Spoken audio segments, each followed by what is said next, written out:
क्या gripe water से baby का कॉलिक, गैस और रोना तुरंत ठीक हो जाता है, या फिर ये सिर्फ एक मिथ है? इसका साइंटिफिक आंसर आपको सरप्राइज कर सकता है। ग्राइप वाटर इंडियन फैमिलीज में सालों से यूज होता आ रहा है और ज्यादातर पेरेंट्स को उनके रिलेटिव्स अपने बच्चे को ग्राइप वाटर देने की सलाह देते हैं। आज मैं बताऊंगा कि क्या सच में ग्राइप वाटर कॉलिक के लिए इफेक्टिव होता है या नहीं, और इससे बच्चे को कौन कौन से नुकसान हो सकते हैं। फार्मेसी में ओवर द काउंटर मिलने वाले ज्यादातर ब्रांड्स के ग्राइप वाटर में कई ऐसी चीजें होती है जो बेबीज के लिए डेंजरस हो सकती है। इनमें शुगर होती है जो बच्चे को इमीडिएटली शांत कर देती है, लेकिन इससे बच्चों के दांत और मसूड़े खराब होते हैं। 1 साल से छोटे बच्चों को शुगर देना एडवाइजेबल नहीं है। इसके अलावा इनमें हार्मफुल प्रिजर्वेटिव्स भी होते हैं जो बच्चों में एलर्जिक रिएक्शन, गट में इरिटेशन और टॉक्सिसिटी भी कर सकते हैं।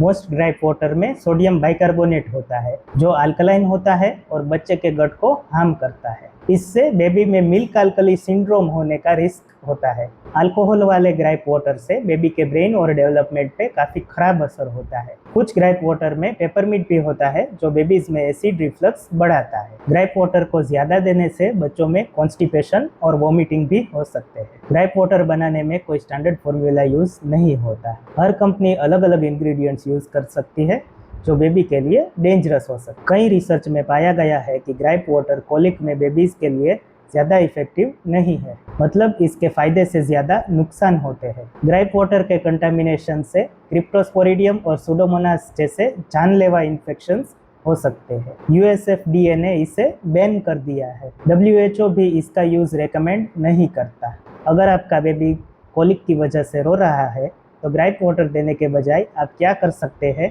इसके बारे में मैंने डिटेल में एक वीडियो बनाई है जिसकी लिंक आपको कमेंट्स में मिल जाएगी। ऐसे ही और प्रैक्टिकल टिप्स के लिए चैनल को सब्सक्राइब करें।